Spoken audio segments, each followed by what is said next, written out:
Hello everyone, welcome to CTET estate academy.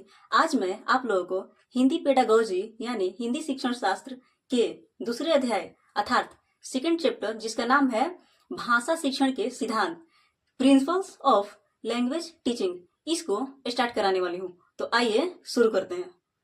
तो यह chapter paper 1 यानी कि 1 to 5 और पेपर 2 यानी कि 6 to 8 दोनों के लिए काम करेगा। यहाँ पर चैप्टर का नाम है भाषा शिक्षण के सिद्धांत यानी कि प्रिंसिपल्स ऑफ लैंग्वेज टीचिंग। तो सबसे पहले हम लोग भाषा के बारे में समझेंगे कि आखिर भाषा का अर्थ क्या होता है, भाषा की परिभाषा क्या होती है, भाषा कितने प्रकार के होते हैं, भाषा का महत्व क्या है और भाषा शिक्षण का अर्थ क्या होता है, भाषा शिक्षण का महत्व क्या होता है, भाषा शिक्षण के उद्देश्य कौन कौन से होते हैं। तो भाषा का अर्थ होता है भावनाओं को प्रकट करने का साधन या भावनाओं को उजागर करने का साधन या भावनाओं को व्यक्त करने का साधन।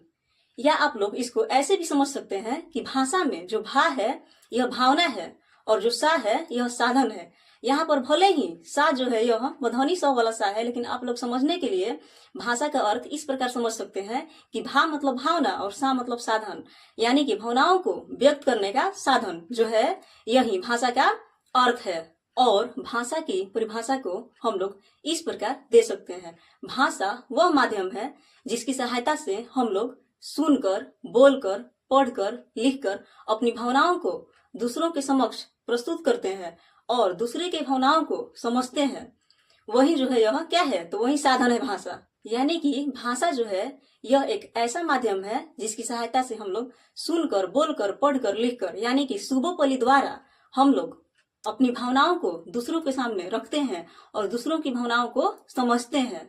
भाषा जो है यह 3 प्रकार का होता है।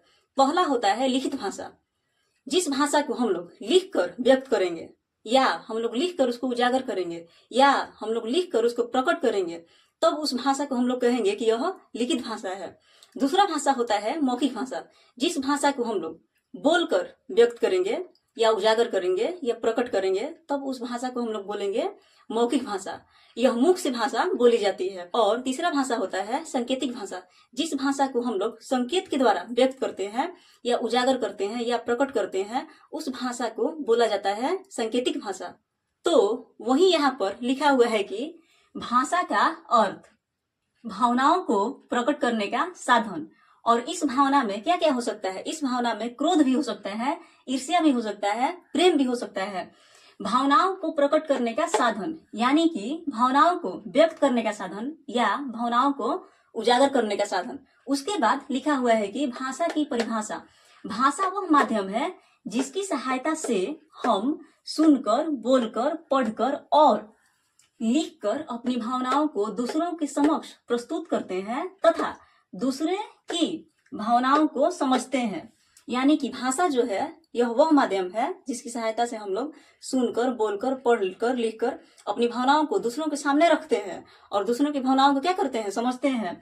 उसके बाद हम लोग पढ़ेंगे भाषा के प्रकार को। भाषा 3 प्रकार का होता है, लिखित भाषा, मौखिक भाषा, सांकेतिक भाषा।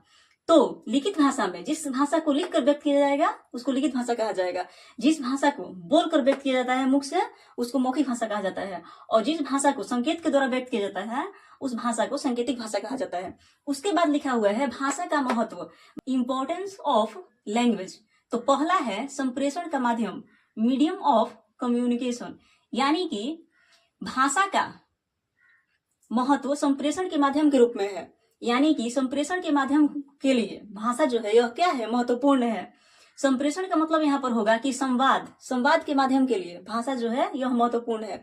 दूसरा है ज्ञानार्जन का साधन, मीडियम ऑफ लर्निंग। यानी कि ज्ञानार्जन के साधन के लिए भी भाषा जो है यह महत्वपूर्ण है। तीसरा है संस्कृति एवं सभ्यता के विकास में सहायक, संस्कृति के विकास में सहायक, सभ्यता के विकास में सहायक। यानी कि संस्कृति के विकास के लिए भी भाषा जो है यह महत्वपूर्ण है, सभ्यता के विकास के लिए भी भाषा जो है यह महत्वपूर्ण है।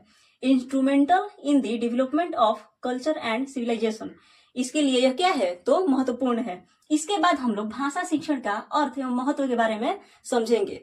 तो भाषा शिक्षण वह प्रक्रिया अथवा वह माध्यम है जिसमें इस बात पर बल दिया जाता है कि बच्चा पढ़ना लिखना कैसे सीखता है, किसी बच्चे को पढ़ना लिखना किस प्रकार से सिखाया जाए ताकि वह भाषा का समझ के साथ प्रयोग कर सके।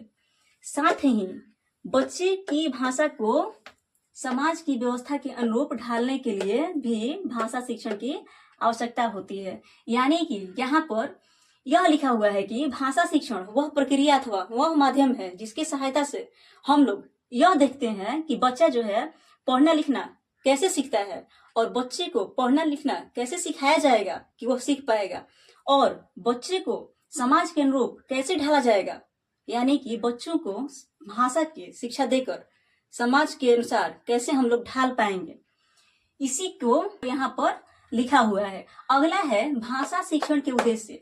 इसके बाद हम लोग भाषा शिक्षण के उद्देश्य के बारे में समझेंगे कि आखिर भाषा शिक्षण के उद्देश्य कौन कौन से हैं।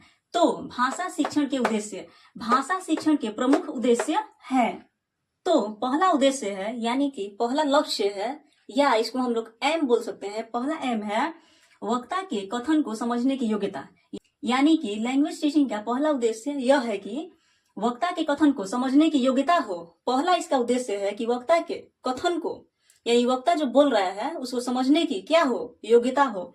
दूसरा उद्देश्य है समझ के साथ पठन की योग्यता का विकास, यानी कि समझने के साथ साथ पढ़ने की योग्यता का विकास हो। दूसरा लक्ष्य भाषा शिक्षण का यह है। भाषा शिक्षण का तीसरा उद्देश्य है, यानी कि तीसरा लक्ष्य है सहज अभिव्यक्ति की क्षमता, यानी कि सहने की क्षमता हो। यह तीसरा लक्ष्य है, उद्देश्य है, एम है। चौथा है सुसंगत लेखन। चौथा उद्देश्य है भाषा शिक्षण का, यानी कि लैंग्वेज टीचिंग का चौथा उद्देश्य है सुसंगत लेखन, यानी कि अच्छी लेखन की क्षमता हो। यह जो है चौथा उद्देश्य है। पांचवा उद्देश्य है विभिन्न विषयों की भाषा को समझने की योग्यता का विकास, यानी कि विभिन्न विषयों जैसे मैथ हो गया, साइंस हो गया, सोशल साइंस हो गया, रीजनिंग हो गया, हिंदी हो गया, संस्कृत हो गया, और कोई जो सब्जेक्ट है वो हो गया, उसको समझने की योग्यता का क्या हो, तो डेवलपमेंट हो, विकास हो। यह भी इसका क्या है, भाषा शिक्षण का लक्ष्य है, उद्देश्य है, एम है। अगला है छठवां उद्देश्य हो जाएगा भाषा का वैज्ञानिक अध्ययन, यानी कि भाषा का वैज्ञानिक अध्ययन हो, वह भी इसका मुख्य उद्देश्य है। अगला हो जाएगा सृजनात्मकता का विकास, यानी कि क्रिएटिविटी का विकास हो, यह भी इसका उद्देश्य है। अगले वीडियो में हम लोग इस चैप्टर को समाप्त करने वाले हैं। आशा करती हूँ आप लोग भाषा का अर्थ, भाषा की परिभाषा, भाषा के प्रकार इत्यादि चीजों को समझे होंगे।